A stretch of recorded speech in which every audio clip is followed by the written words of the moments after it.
Hey guys, I'm Reid. And I'm Lacey. And welcome to Podheads. What do we talk about today, Reid? Bojack Horseman. And Bo Burnham. Oh my god. And a lot of bows. Sad. Sad. I don't really know how to explain this one. I don't know how to get a pre-cursor. Do you want to cry? Do you want to reevaluate some life decisions? A lot of spoilers for Bojack, some Marvel, and Bo Burnham. A lot of spoilers for all those. Reid had to throw some Marvel in there. Of course. Some I'm spoilers? I'm surprised I didn't mention Destiny. Okay, I'm mentioning Destiny right now. Destiny 2, The Witch Queen drops February 2nd, 2022. Anything else to add? I had something, and then you said that. See you in the episode! Have you done your homework yet? Oh, sorry, you're dyslexic. Have done homework, you have? Are you supposed to be, good at helping me feel better or something? Because, you're fucking bad. Sorry.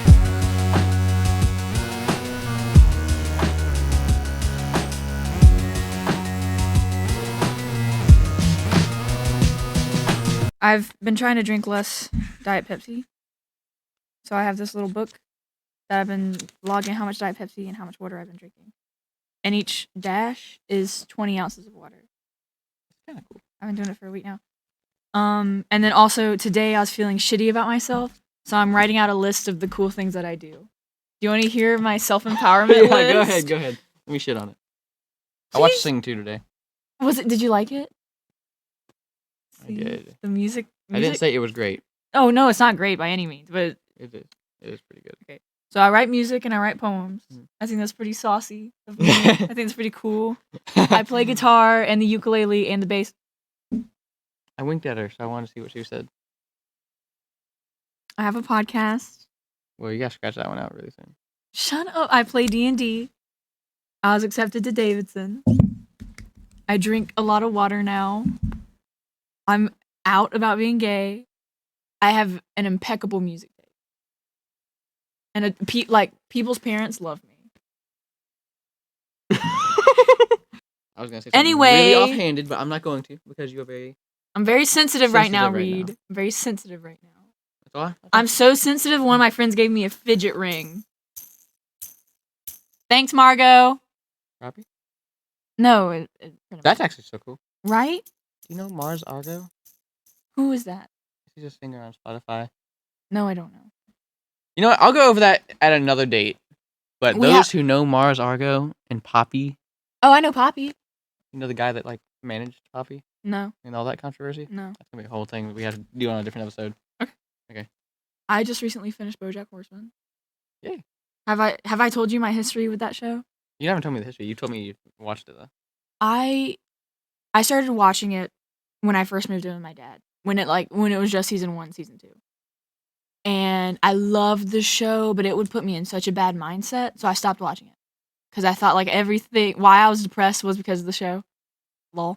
Blaming my problems on other things.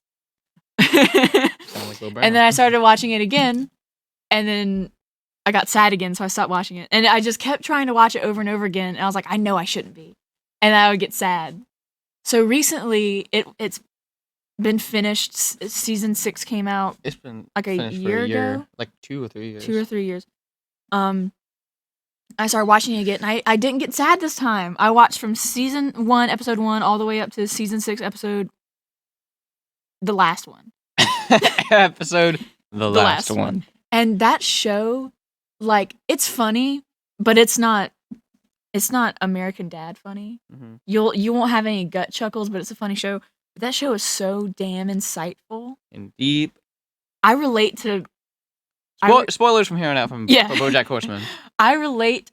This is so toxic. This is a red flag. I relate so much to not Bojack, but everyone in the show. You said Bojack, and I had to... No. I don't relate to Bojack entirely. I'm not an alcoholic, Lamau. That's my biggest fear, is to becoming alcoholic.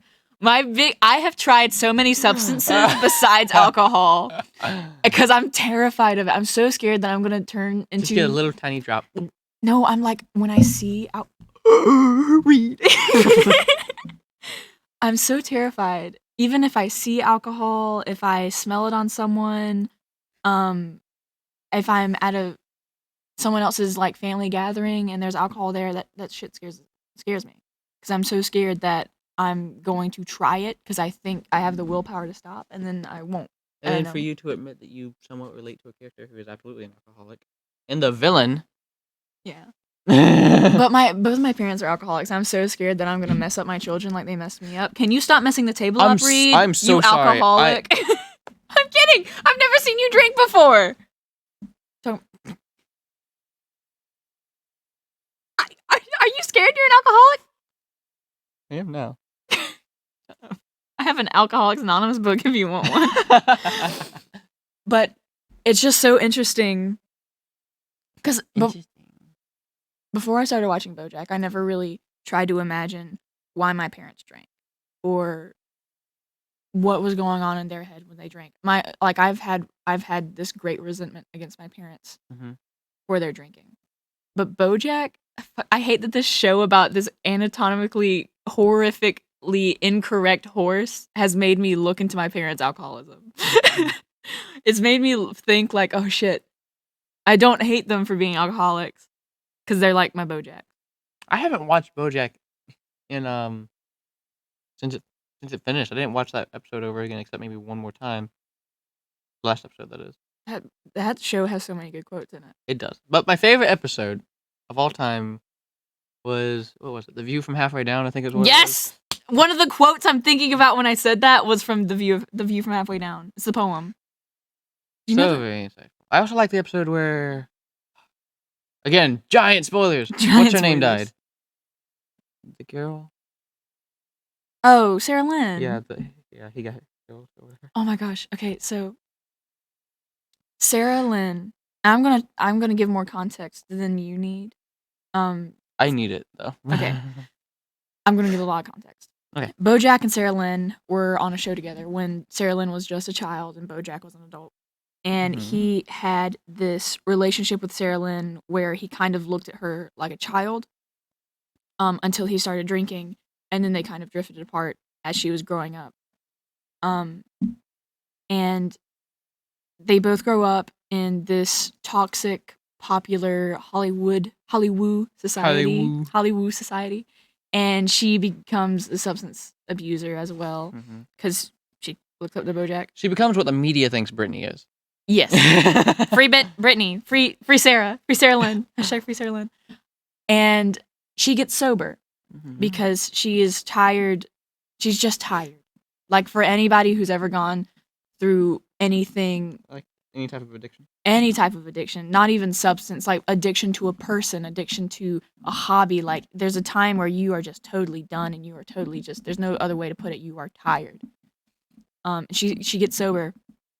And Bojack is also trying to get sober. And something happens. I don't remember what happens. Bojack hits so many lows, it's hard to keep track of which low he was on. But something happens to him, and he doesn't want to be sober anymore.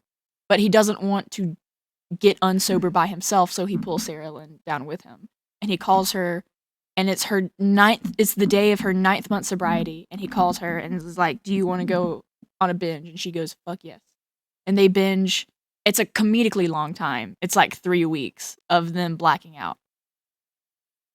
And oh my gosh, another one of my favorite quotes is from this scene, this like episode. Bojack, oh, that's why he started drinking. He didn't get an Oscar. He wanted to get an Oscar, he didn't get it. And he had a relationship with his Oscar manager. So he goes on this binge with Sarah Lynn. He goes to see. This is incorrect. Well, how so? How so? This isn't when he went to get the Oscar. This is when he went to go stalk Penny. Oh, okay. So cut out what I just said about the Oscar thing. Sorry. Wait, no, Reid? is it? Wait, is it? Hold on. I think I'm right. Hold on. Reid, cut that out. When does Bojack Horseman go see? What's her first name? Did you make a connection? What's her first name? Penny? Sarah Lynn? Penny? Anna Lapaticoto. Anna Stopaticoto. Anna Stopaticoto.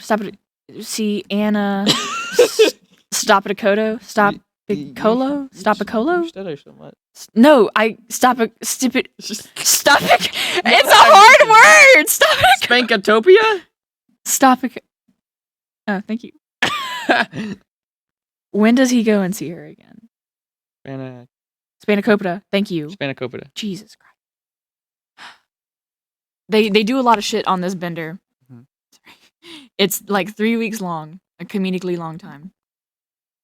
And they go to, what's those buildings that you can see the stars inside of? Observatories? Yes. They went to an observatory. And they're looking at the stars together. Fake stars, by the way, which is very symbolic. This isn't the only time where they've looked at something fake, beautiful, and said that that's our future. They're looking up at these stars. And she rests her head on Bojack's shoulder and says, I want to be an architect. That was her first line, and that was her last line in the show. And she passes away. And Bojack leaves the observatory, waits a couple minutes, calls 911 to make it look like he found her there. And you find out way later in the show that if he didn't wait, it was like 9 minutes, she was still alive. Yeah. And he could have saved her. But he was so fearful of his view in the public eye that he didn't want to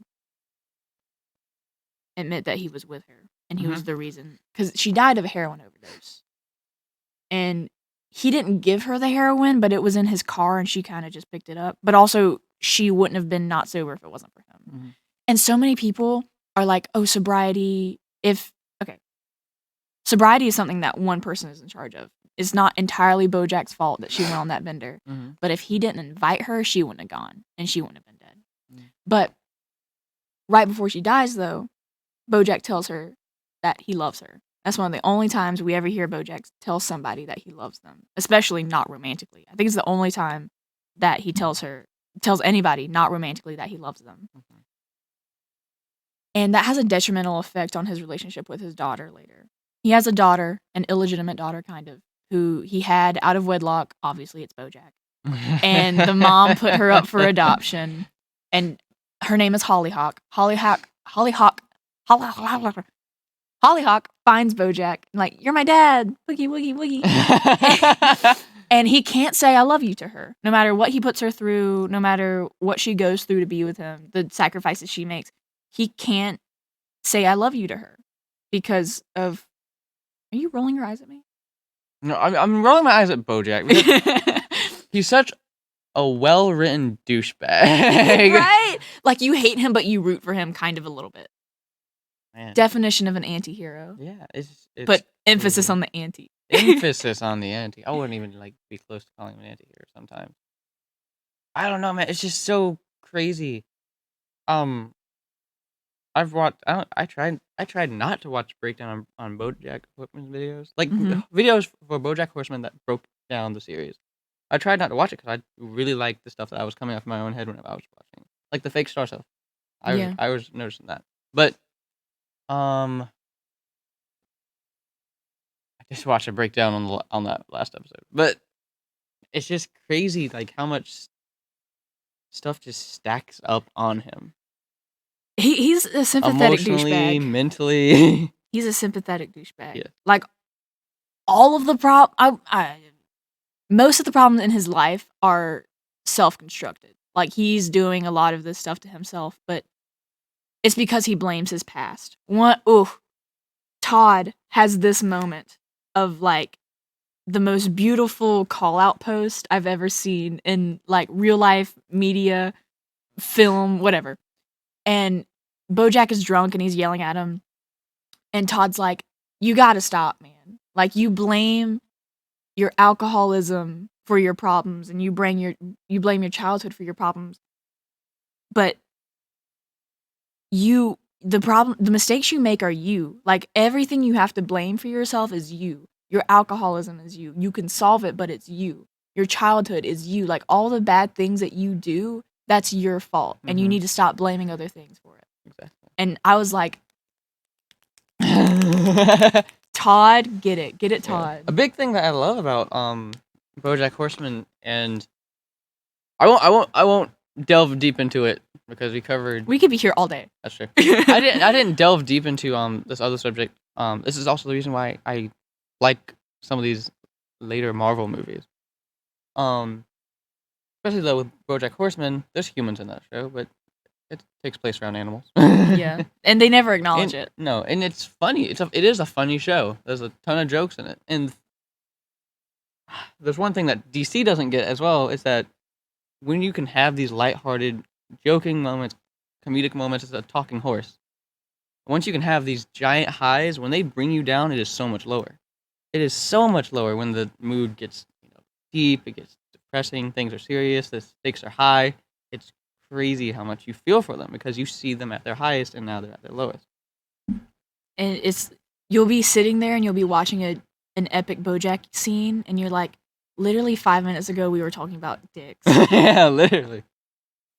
It's so evocative of real life. Mm-hmm. Like you and I, we're gonna laugh our heads off right now, but the second you leave, I'm gonna start crying about something I've told you about.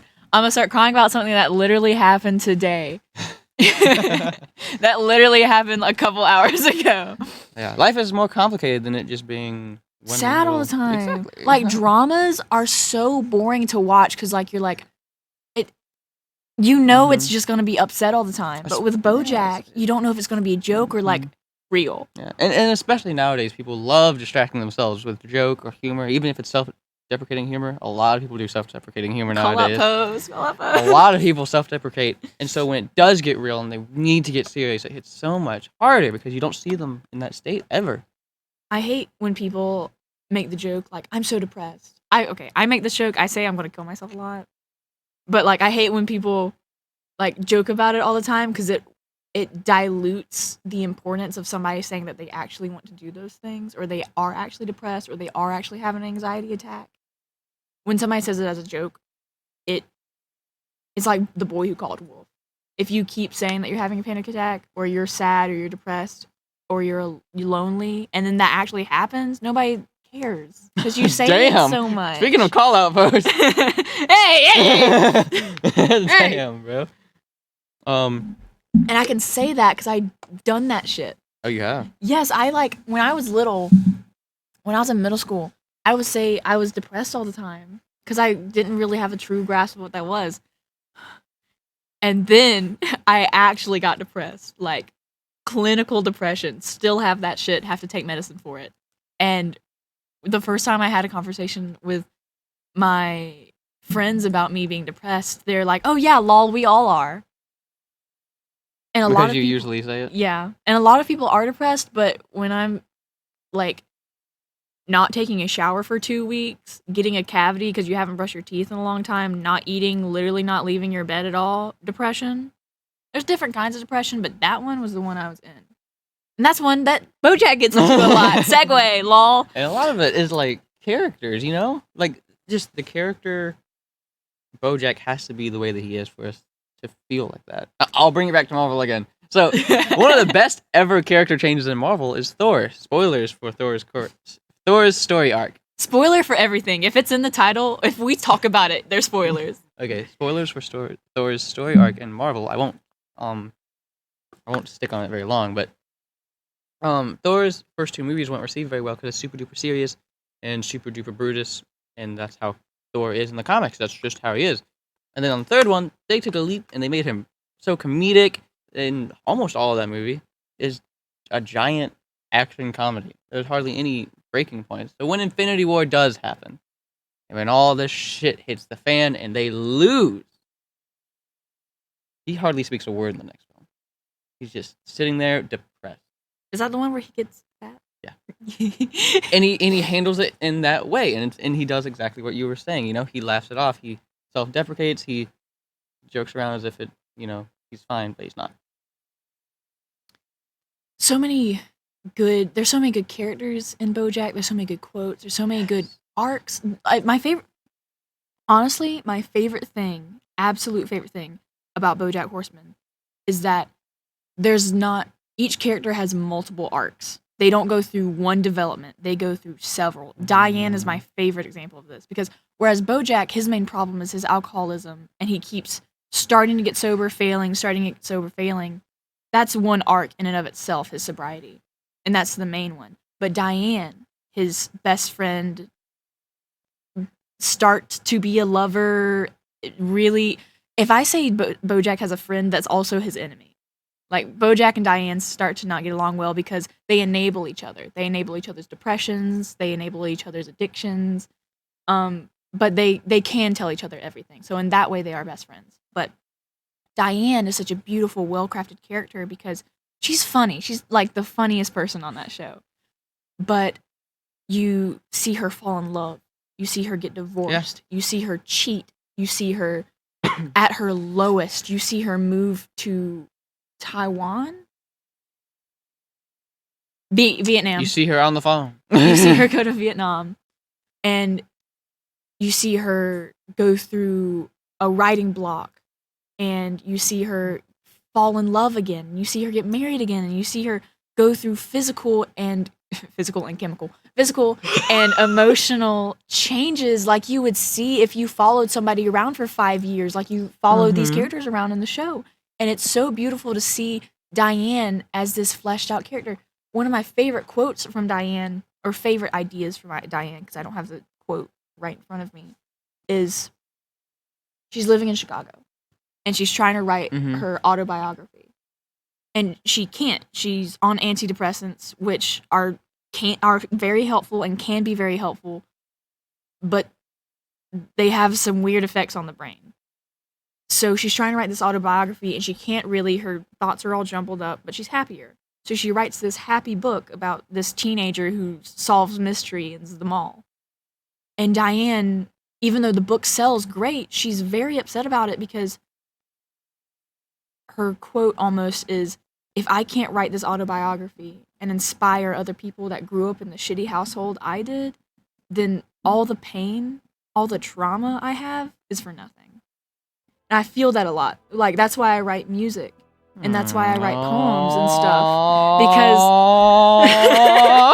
Because if I can't take the hurt that I felt, if I can't take the trauma that I've been through, if I can't take this shitty stuff and make that coal into a diamond, like what was all that pain that I felt for? That feels like unjust. This is a bit of a darker episode.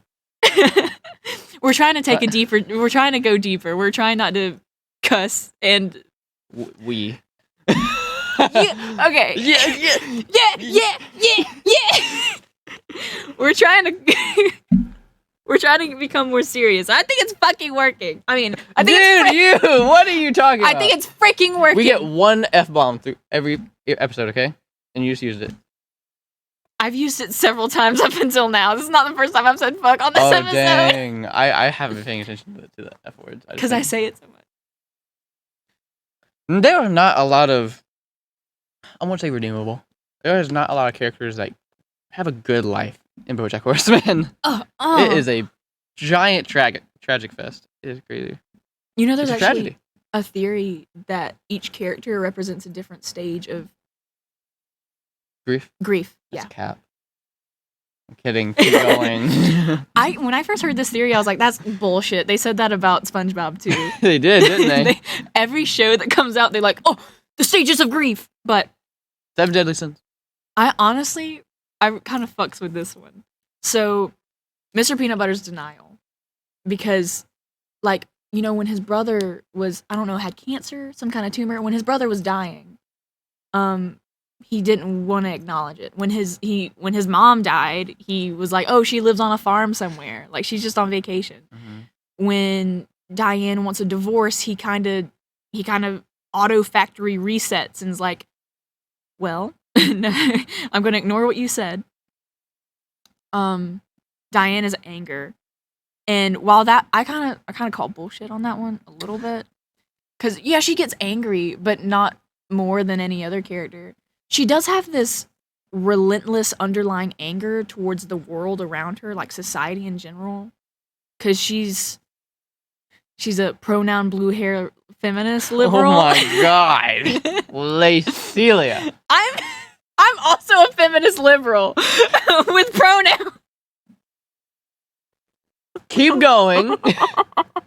Keep going. She has this. We're getting deeper in this one. She has this underlying anger towards the society that she's grown up in, mostly because of her family, because her family instilled those conservative beliefs in her that, like, You're a woman. Lol. What? Why are you laughing?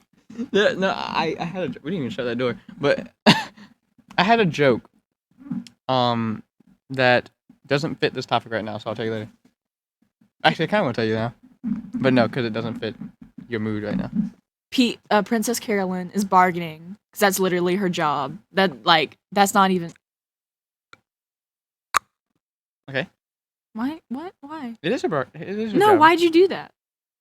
To what? Bargaining is literally her Light job. gas is a really big word. What? Bargaining is her job.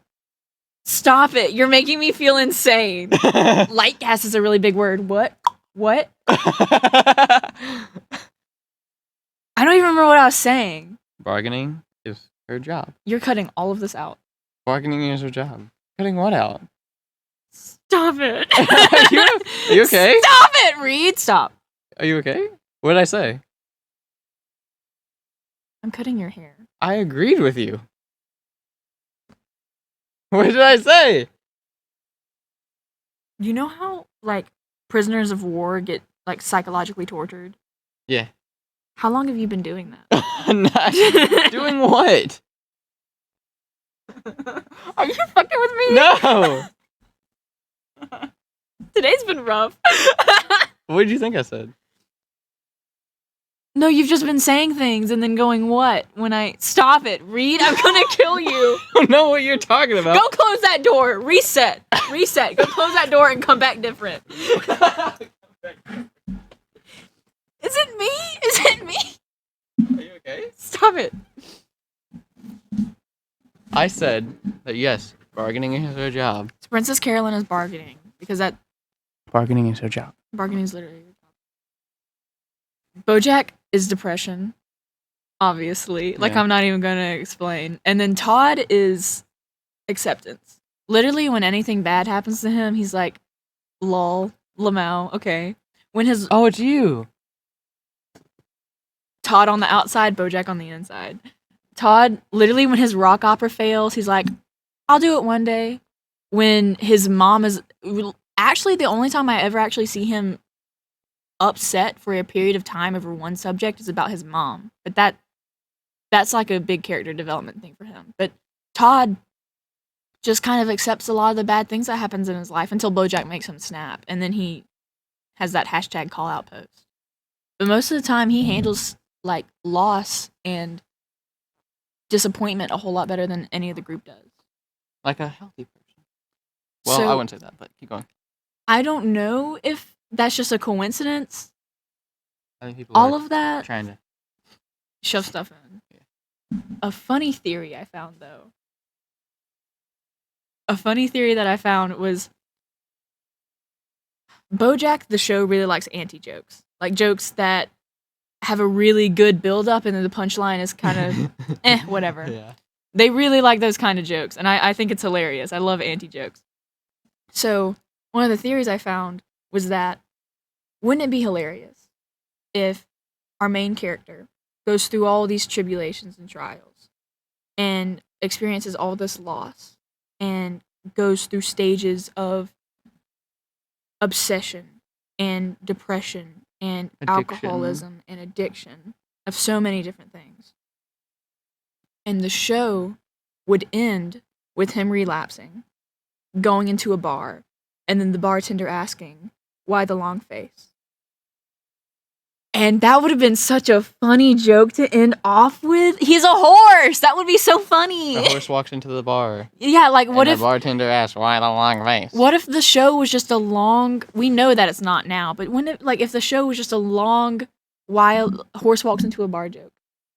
That would have been so funny. This is why I make the jokes on Podheads. I honestly think that's how the show started. Was like, hey guys, guess what? What if we made the saddest horse? And then it got popular and they had actual ideas. Yeah. That show. No, I literally think that's what happened. Like, I think that's what happened. They're like, oh, that would have been such a good end though. But there's so much in that show. There is. There's so Who's much. squeaking? Is that me squeaking? It's you. I'm squeaking. You tweaking. But that show is just filled with so much stuff. Like we talked about the observatory. Another scene similar to that is when Kurt and Bojack are on a TV set and they look over at the sunset and they're like, "That's our future." But then the camera pans out and you see that it's a set, like it's a set painting of a sunset. And Mr. Horseman, Bojack is like, "That's a fake picture, isn't it?" And Kurt's Fake like, picture, isn't it? "Yep." And then the observatory, one of my okay, mega spoilers. Bojack almost commits suicide by drowning. And drowning is a very prevalent idea throughout the show. Mm-hmm. And I noticed that, like, it's not hard to notice that drowning and, like, overwhelming water is a big theme. Like, they have a whole episode that takes place underwater. But there's a painting in Bojack's office of Bojack looking down at another Bojack who's treading in water. Not swimming, not drowning, but treading. The idea of keeping your head above the water, but not getting out of it. You're staying safe enough to not completely go down under, but you're not doing anything about your situation. And I think that after watching, there's a episode where I think he's tripping and he imagines himself as the horse treading water. And Diane is like, "Oh my God, look at him. He's just paddling around. He won't get out of the water." But after that episode, I can't go back and watch and not look at that painting every single time. Mm-hmm. That is such a powerful painting, but it's something that only makes sense with the context of the show. The first time I watched, was it The View from Halfway Down? I think the first time I watched That's the one where he sees his dead mom and shit. The View from Halfway Down. The View from Halfway Down. Well, yeah, but he also sees himself dead at the end. Yeah, Dead. He sees everybody dead in that episode. He sees everyone. Spoilies. The first time when I watched it, I went to the next episode before I let the credits end. I also did that. What's at the end of the credits? Oh, so you know how like it shows him on the phone with what's her name, all that black Google going in, and it's him dying or whatever, and you hear him flatline. Mm-hmm. When the credits end, like when the last two credits come in, you hear boop boop boop boop boop boop. Oh, I didn't. I just started the next episode. I mean, you find out that he's not dead, but I was like, clearly. But when I rewatched it, I was like, dang, because I like sat back after rewatching it the second time. I was like, such a great episode, and then it went. Damn. And I'm like, whoa! They clued it in. Damn. That would have been such a good little Easter egg if this was a show that aired like other shows and wasn't just put on Netflix. Like, imagine you came over to my house and we were watching the new Bojack episode. Yeah, like one every week. Or something like that. But it's a release date on Netflix. But that would have been so cool if it was like a sitcom show, like running. Yeah. And we were watching that and we were like crying because Bojack just died, but also happy, but also really sad. Yeah. And then we're like, beep beep beep beep. Ah! Oh my God. Was that the bite of 87? Or 07? Wait, no, what was the other 83. number? 83, whatever. Typo. My ass. Typo my ass. Yeah, Scott Cawthon. Scott? I'm not homophobic Cawthon. Scott Cawthon, more like Scott Cockthrin. Oh, he's gay. That's why he's homophobic. We have some shout outs. He pulled a Mike Pence.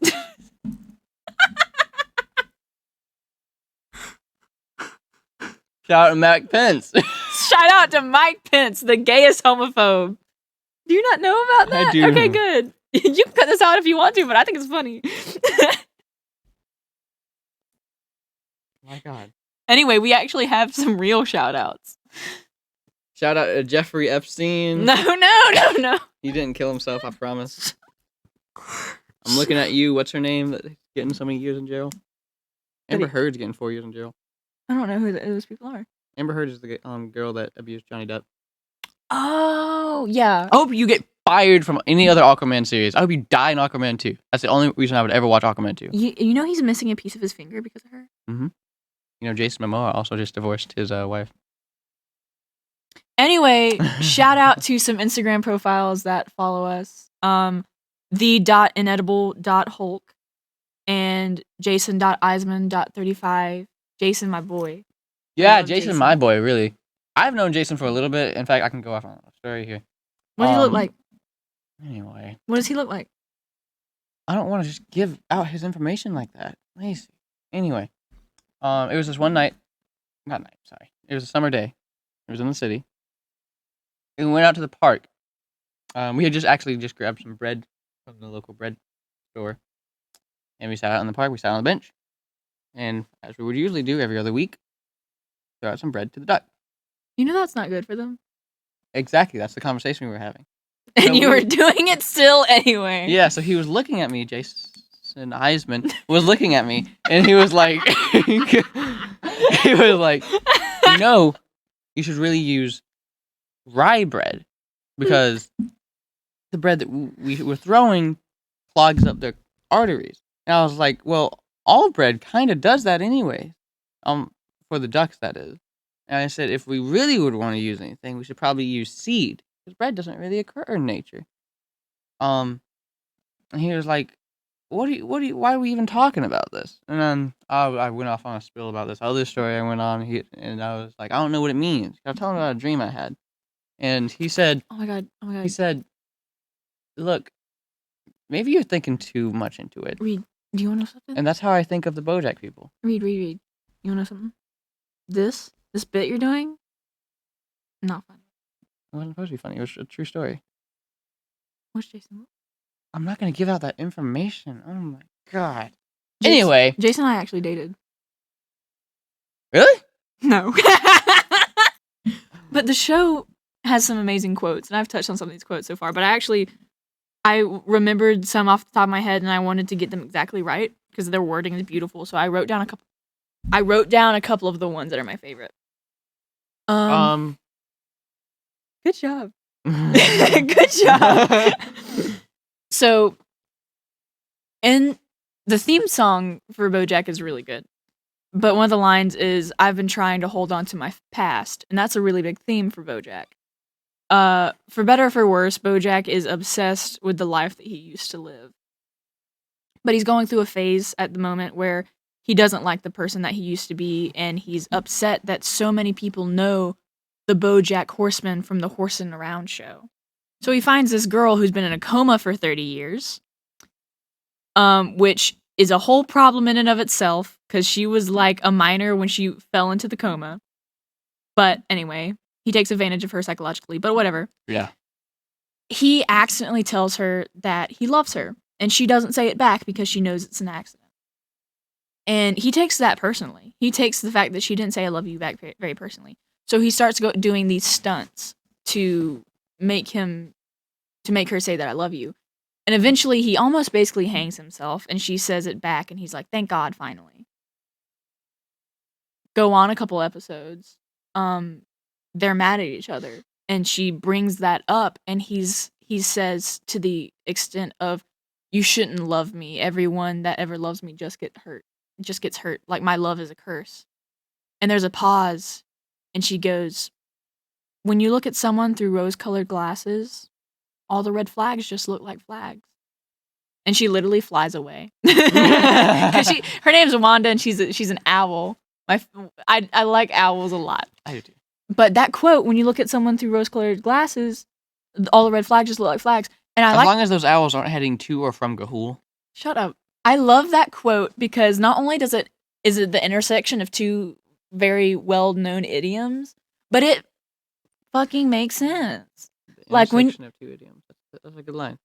Because rose-colored glasses, that's looking at someone. You didn't have to explain it. I'm going to. That's looking at. I'm going to. Looking at someone through rose-colored glasses. glasses. That's the most top you've ever been. No, it hasn't. Oh, you dokie. You see, when you look at someone through rose-colored glasses, all the red flags just like flags. I relate to that because I do that with my friends, especially. I relate to that because I've done that to my girlfriends. No, like everybody does. The Me. Couple days after the breakup, or a lot of times after you break up, usually pretty soon after you break up because you want to have something to resent them over, even if they were a fine partner. You take off your rose-colored glasses and you start looking at their faults as actual faults instead of just like charming little quips that they have. Wow. And how big of you? Never mind. later you realize that you had just as many red flags as they did. Every single time I compliment you, I don't know. it's not within 30 seconds that you give me a reason that I should have taken it back. I don't know how to take a compliment. I don't know how to take a compliment. Usually, if you compliment me, I either go, or I know, or I shut up. I go, I know, or I say shut up. I go over this one? Yeah, go ahead. Okay, so again, my favorite episode, The View from Halfway Down. I've never dealt with suicide, because I don't think I've ever gotten there. I don't know, who knows, maybe one day. But I've never gotten there to like, the brink, you know? Yeah. What's that like? Sorry. Sorry. Damn. Do you want to unload? No, you go. You go. Okay. You like this quote. I do. I love this quote. It's the only one I remember out of any of these besides the first one. But about my knee.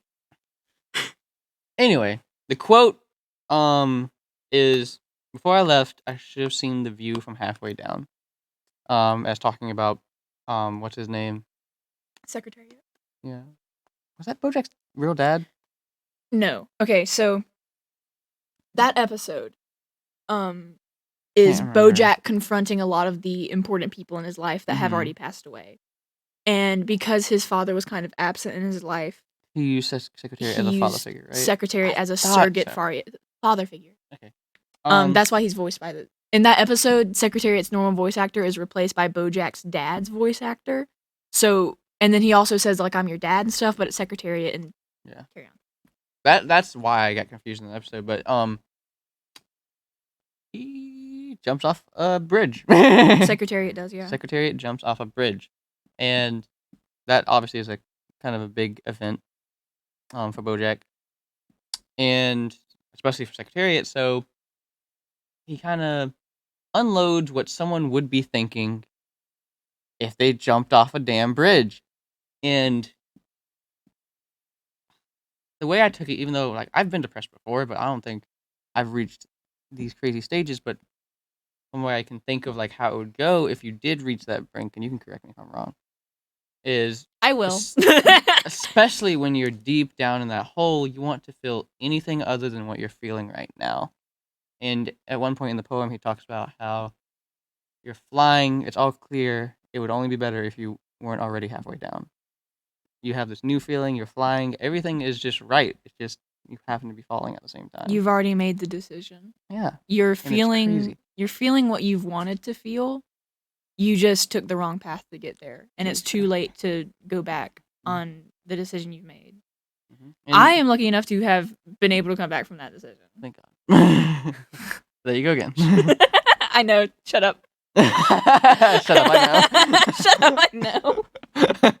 Shut no, I up. Have you seen that anime dub where it's like, have you done your homework yet? Oh, sorry, you're dyslexic. Have done homework, you have? No! What? There's this anime, off topic. There's this anime. There's this anime that did shit in Japan, so they sold it to... Oh, I know what you're talking about. American Ghost Stories. I don't know, I guess so. I think it was Ghost Stories. Whatever. It was this really sucky anime that they basically gave to American studios for pennies. And they're like, well, it didn't do well in Japan. We can just shit around and practice dubs with it, and we'll upload it, and it doesn't matter.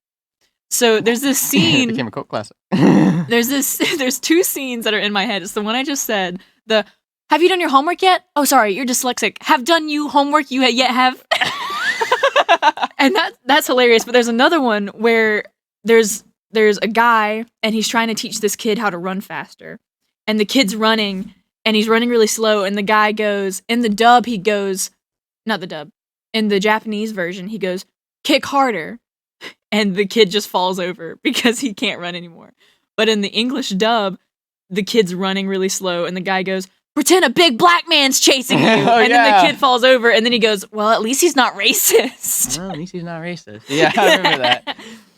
Oh my God, but dude. the episode, the Bojack episode that you're talking about is so good. It is so thickly layered with meaning. The episode is crazy how much meaning is in that episode. Especially like stuff with his mom and the dance that she did.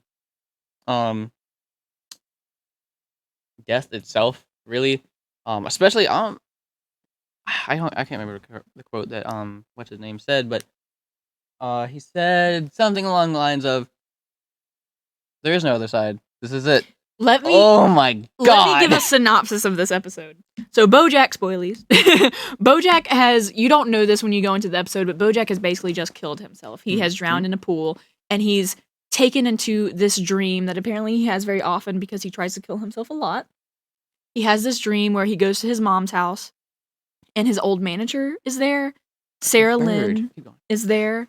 That bird, I never figured out what the bird meant. And like a couple of other people that he known in his life have died, including Secretariat. And they have dinner, and then they go to this talent show.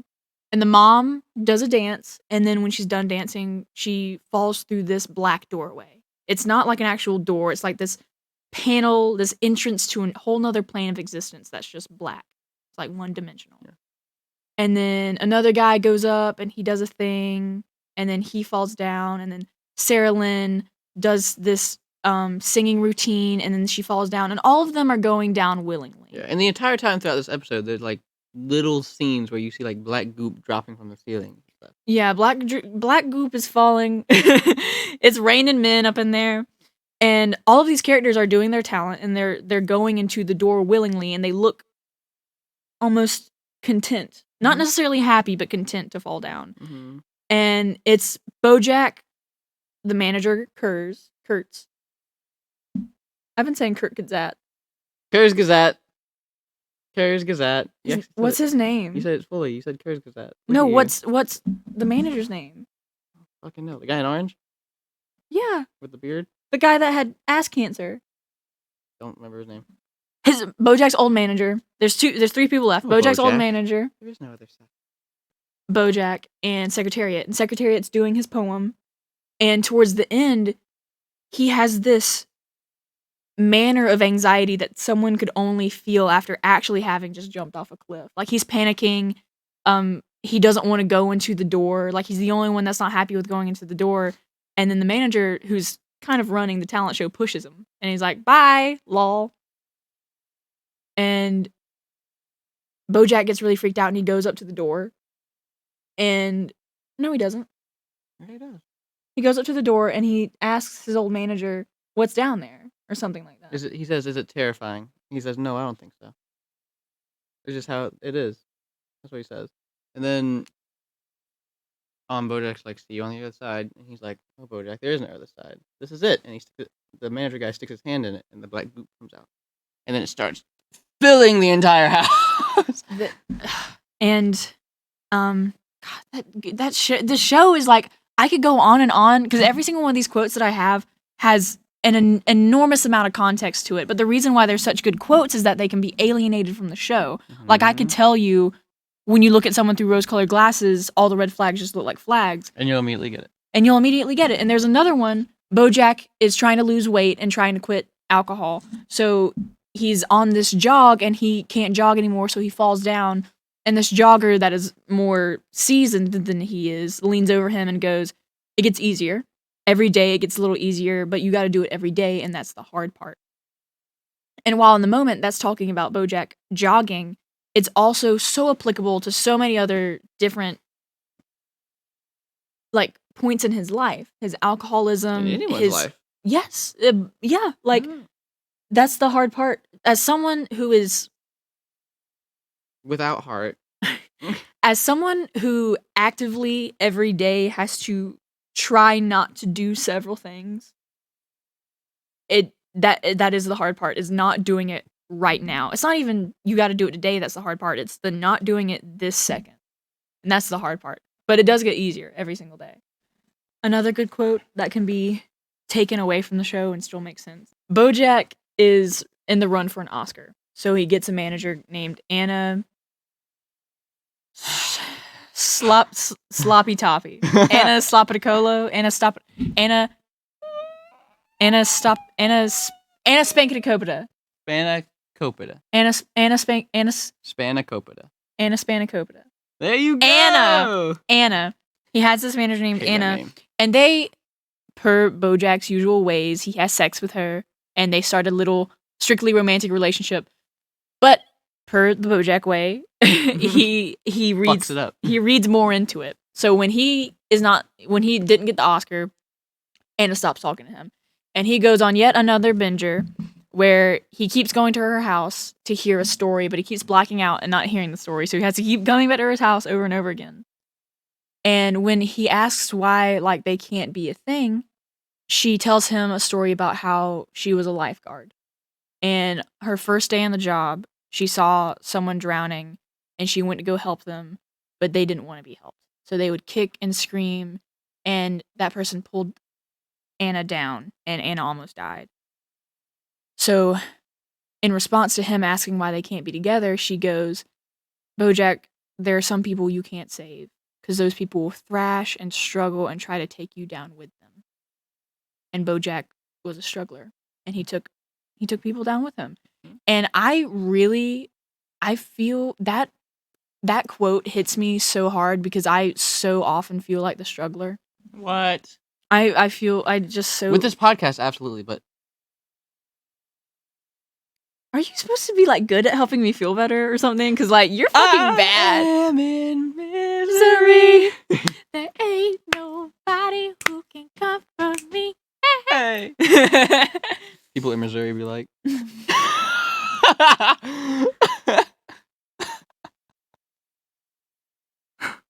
Anyway. But there's so many layers to people. That's a theme of the story, is that there's layers to Bojack. There's layers to so many people, and you want to try to believe that Bojack is a good person, and you want to try to help him, but he struggles. But deep down, there's something different about Bojack, and you want to believe that. Mm-hmm. But Diane has a counter argument for that. Diane Young. Bojack relies on Diane's approval a lot because he views her as an equal. She's a safe person to come to because she won't judge him harshly. Mm-hmm. And also, he knows that if she does judge him, she has weak spots that he can jab at and make her feel bad if she makes him feel bad. He manipulates her in an emotional way, in a hierarchical way.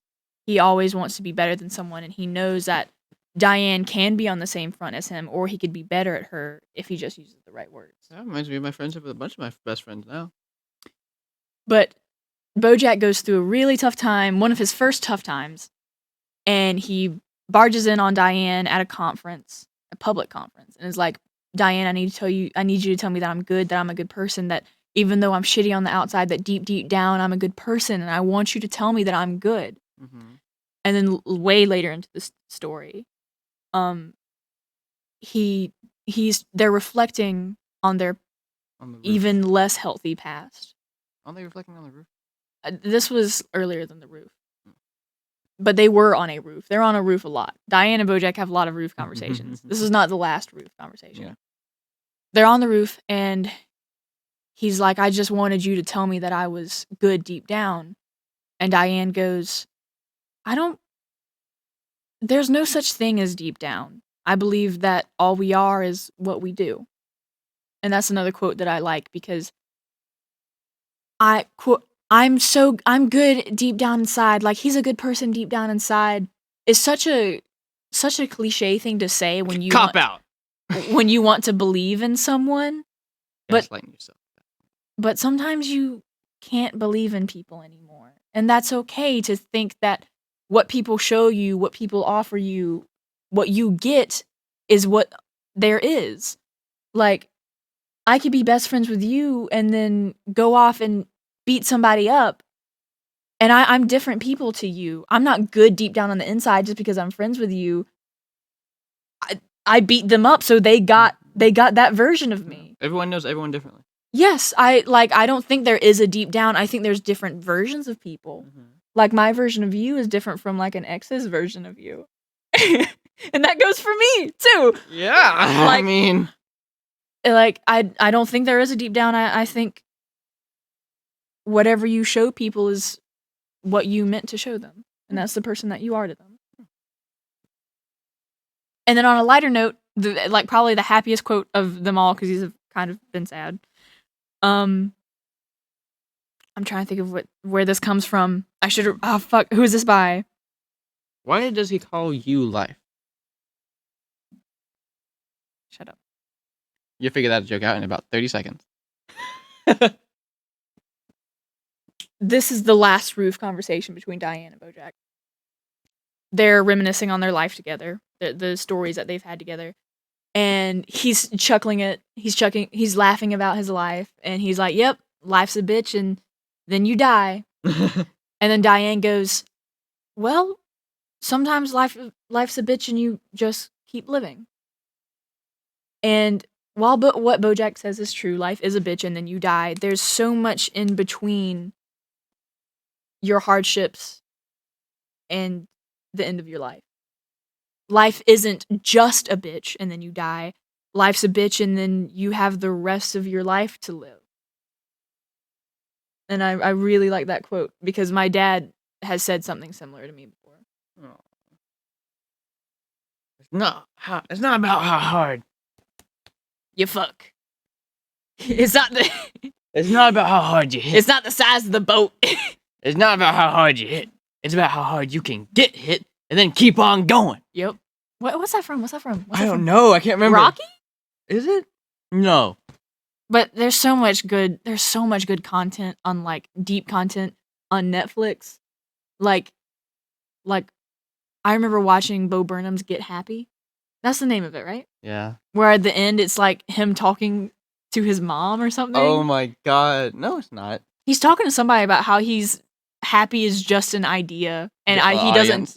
Okay, yeah, like how happiness is just an idea, and you can't really ever get happy because it's just a concept. So what does happiness even mean? Like, are you happy? Am I happy? Are us being here laughing about how sad our life is that happy? Are we happy? What does happiness mean? I love that last little part of Make Happy. It's called the Kanye Rant because that's what Kanye did back then. Whenever at the end of his concerts, he would put autotune on his voice.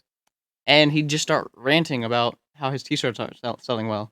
And yeah. And gas prices. But okay, I can get on with the gas prices. Gas prices are crazy right now. I have a Nissan Versa. It takes like $30 to fill up my tank. That is ridiculous. Carry on. And I love that last speech so much because it's not just about being happy. It's about just what Bo was doing anyways. Because after Make Happy did its tour, he quit for 5 years. It is crazy. And then he came back with a beard and he was hot. Anyway, tell me I'm wrong. You're right. But in that Kanye rant, he talks about something I never even like managed to connect with social media. Because he talked about how this newest generation, or his generation really, they came out and they looked at all these new opportunities and they looked at the market and they said, we want to perform. And the market's answer was social media. And now everyone is performing everything all the time for no reason whatsoever. Like podcasts? Exactly. Like podcasts, like everything. Everyone is performing. It is audience and performer melded. And it's sickening from what he says. And it's just... because also everyone thinks that their voice absolutely has to be heard. Mm-hmm. Like a podcast. Yeah, and he took it so far because he grew up and did comedy in the age where comedy not only get more platforms to be on just left and right every single year, but everyone started performing, whether it be on YouTube, Facebook, Instagram, all that, especially on Facebook and Instagram. And one of the last things he left them with was, if you can go about your life and you can be happy without having to perform or do anything for anyone, you should do it. That was the last thing he said to people before Inside 5 years later.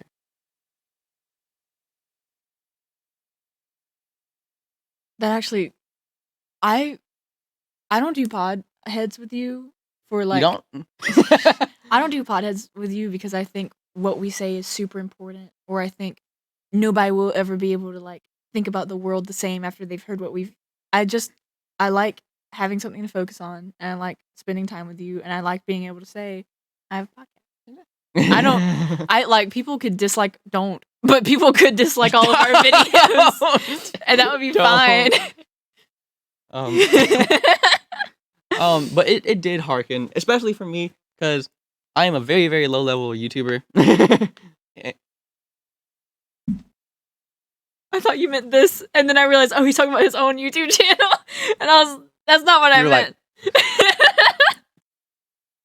I'm a very low level YouTuber. I am. I will admit that. But I have grown so much because whenever I first started doing it, I did it because everyone else did it, and that's a terrible reason to do it. And then I quit for 5 years. You pulled a bow. For 5 years. You pulled a bow before I even knew Bo. For 5 years, 5 or 6 years, I quit. I think it was 7. And then I came back, rebranded, I did all this stuff, and I was like, man, I can't wait for this to last a month. And then I edited my first video that had my voice in it. And I was like, this is shit. This is terrible. These jokes don't hit. My mic quality is ass. And no one's gonna like my voice. I scheduled it to upload. And then it uploaded. And I told as many people at my school about it. It was like a horror game. I can't remember what. I don't think I have it on the channel anymore. But it was a horror game. And I watched it back the day that it came out. On the day. I was my first viewer. On the day it came out. On the time. I watched it back. And everything that I thought was wrong with it just was thrown over my shoulder. Like a little grain of salt. And people came to me and they told me everything that I thought was wrong with it. But they said they watched it. And that, it made me want to do everything else. More, better.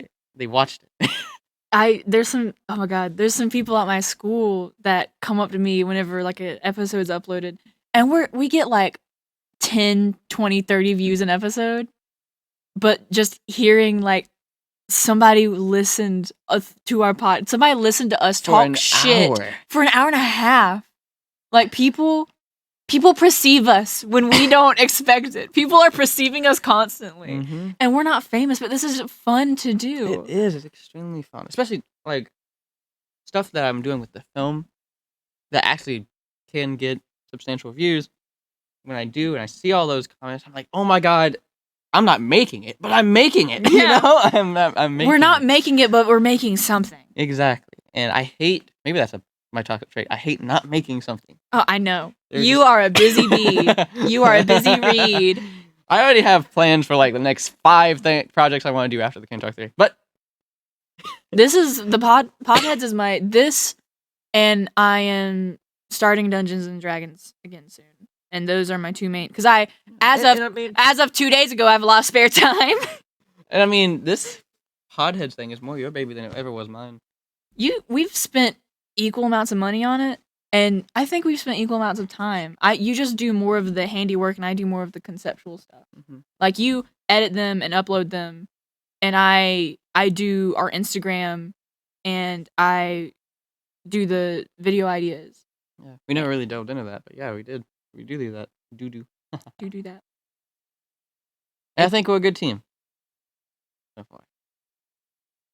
But we are running. Weren't we supposed to record 2 times in the past couple of days? And God, someone canceled. Oh, and before that, there's actually an episode of us talking about how we were supposed to record. I think it was a Christmas episode. And somebody canceled. I'm not mad at you about that. I think it's funny to pick on you about because you get upset. But then Inside came. It came inside? Sorry. Inside came. Inside is a masterpiece. It won something. I can't remember what it was. I think it was not best picture, but best conceptual or something. I can't remember. Damn. It won 3 Emmys. Holy shit. For outstanding writing, outstanding music, and outstanding directing for all variety specials. And that's what it was. And they even played this giant compilation at the Emmys whenever that happened. But Inside is Bo Burnham's content is already so deeply packed with meaning. Inside is just pours it on there without his anxiety having to get in the way. Not that it gets in the way in a bad way, but he gets super anxious on stage why he quit.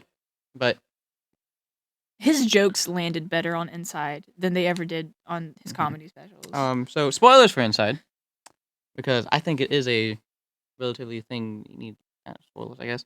I never S- watched. You never watched it? Are you okay with me talking about it? Yeah, I've listened to the whole soundtrack. Okay. Inside,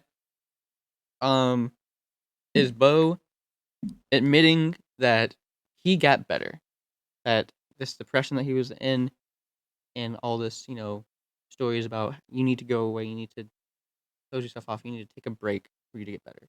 And it's him admitting it worked. That he got so much better that he approached Netflix and said, I want to do it again. And he started writing and he got so ready to get back on stage. And then COVID hit. And he had a genius idea. It's never been done before. He did a comedy special inside one room the entire time. And he spent most of his year in that one room. There was a bed, there was a toilet, and the only outside thing that he had going on was stuff being delivered to his house. That is Yeah. that is terrifying in a way. Like, a lot of my depression comes from isolation, and like having a car has been one of the healthiest thing for me. It's like I can just leave my house whenever I want. But that is amazing that not only did he get better, but he revisited something that made him get bad in the first place, and also did that alone. Like Mhm. that is crazy. Exactly. And it even goes further in that, especially even just the title Inside means so many things, and he covers it in so many different meanings in the songs. Like obviously Inside being everyone was inside for 2020 for a lot of 2020. Um, and it took him almost a year and a half to write it, even though he didn't want it to even take a year. And about halfway through the special, it takes a turn because he hits his 30th birthday, and he realizes that all this stuff that he was feeling about on stage anxiety wasn't because he was surrounded by people. He was surrounded by people who didn't get him, and that he felt alone on stage.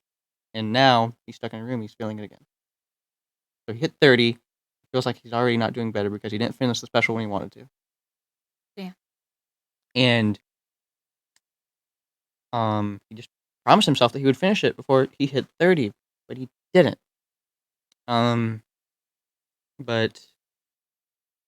it deals with suicide at some point because I remember one of the few things that he did that this is a little lesser known about Bo was that he did have his own little website, and on his website it said that when his cat died he was killing himself, and he full-heartedly believed that. I remember him talking about that on comedy specials too.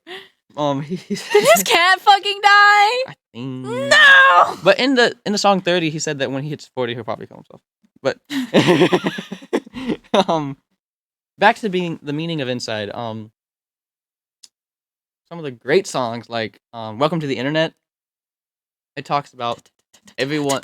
It talks about exactly what he talked about at the end of Make Happy, which is everyone's performing. He says that everyone insides is out. It's stuck in my head.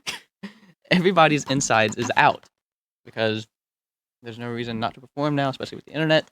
And it's not. He finally expresses what everyone was thinking when he was talking about it in Make Happy because he was trying. It felt like he was trying to blame this person, this person, this person, but he expresses it in a way that it wasn't our fault. It just happened to happen. He said he brings it up as an example of an iPad. He said, "Mama gave you an iPad," and he says it did every single thing that we wanted it to do, and that was the problem. And hits, bro, it hits, and then the end of the special comes, and one of the last songs is "Goodbye." I It's not the haven't last song. listened to that one because every time I turn it on, I get sad, so I turn it off. You haven't? I haven't listened to it at all. "Goodbye" is one of my favorite songs on the whole thing because it takes the verses and choruses of every other song in the album and the comedy special, and it mashes it together into the message he was trying to send. And it was a conversation with himself. And he goes, "Oh my god, I want to play that little line. Can I play it for you?" Yeah. Yes. Okay. In fact, hold on. We're gonna go and I'm gonna listen to the whole thing and we're gonna come right back. We were watching that and then it faded to black and I had to see my reflection in the computer and that fuck you, Bo, for that. Okay, so let's cover it a little bit. A lot of it is obvious, but the ending of the song. Why is he getting naked? Okay, so he gets naked because the last little section of the song is well, look who's inside again. Went out to look for a reason to hide again. So that song itself entails that Bo didn't like going outside so much that he did something terrible to keep himself inside.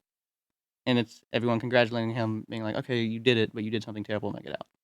What terrible did he do? It's just a joke. It's saying maybe he killed someone to make sure that he stayed inside and hid from everyone. The reason he's naked in the last little shot is because whenever you hear well inside, it's not his voice anymore. Well, it's his voice, but modified because this time it's him on stage. There's a spotlight and it's the audience. Oh, he feels naked in front of everybody. Because he feels the exact opposite of how you should feel if you're in a room full of people. And everyone's like, okay, if you feel this way, picture everyone naked. Oh my god! It's the exact opposite, though. He feels embarrassed and he feels alone. And everyone's telling him, you don't feel that, basically. It's like they're acknowledging, okay, you feel like you're inside, too bad. Come on out. We don't care what you're feeling right now. Damn.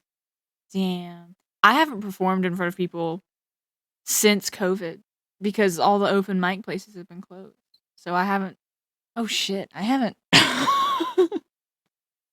Oh my god, I haven't performed in forever. Exactly. Crazy. Well, the actual last song of it is just the credit song, but I still like it. I haven't played a song in front of people since before I dated Cameron. You just throw that name out nowadays, I bro. don't care. Cameron. Come. Oh my god, we went 2 different ways, bro. I haven't. Oh my god. You haven't, though. I've never performed in front of people except for a talent show where I actually sang a Burnham song. I've never heard you sing. Like sing. I don't like it. We should write a song on the podcast one day. Okay. Well, no, like look write who's one. inside again. So, we have run out of time on this one. We have covered a lot of sad vibes. Mostly, Lacey, kind of carried this episode because I've carried a couple of the last ones. She carried this episode. That's why it's a little sad. But you're right is why I'm mad. You're right, and I hate that. A lot of Bojack, which it's a lot to dig into. I came out of it with 1 more IQ point. Oh my god, that's like a 50% increase. That was funny. Laugh! Oh my laugh! Do it, you won't. Do it. Laugh, do it. Do it. But anyway, what do you do with this? Let's do it. You can find us, guys. You can find us on YouTube, Spotify. Trump after the polls. I blew it. Cut that out. Cut that out. A cow. Moo it. So you can find us at YouTube, Spotify, iTunes. We also have an Google Podcast. We also have an Instagram called the podcast Podheads if you guys want to check that out. And get ready. I want to start advertising it now. Get ready for the season finale. We're halfway done. Exactly. Okay, get ready for the season finale. Get ready for the season finale. The season finite because this series is finite. Whatever. Bye, guys.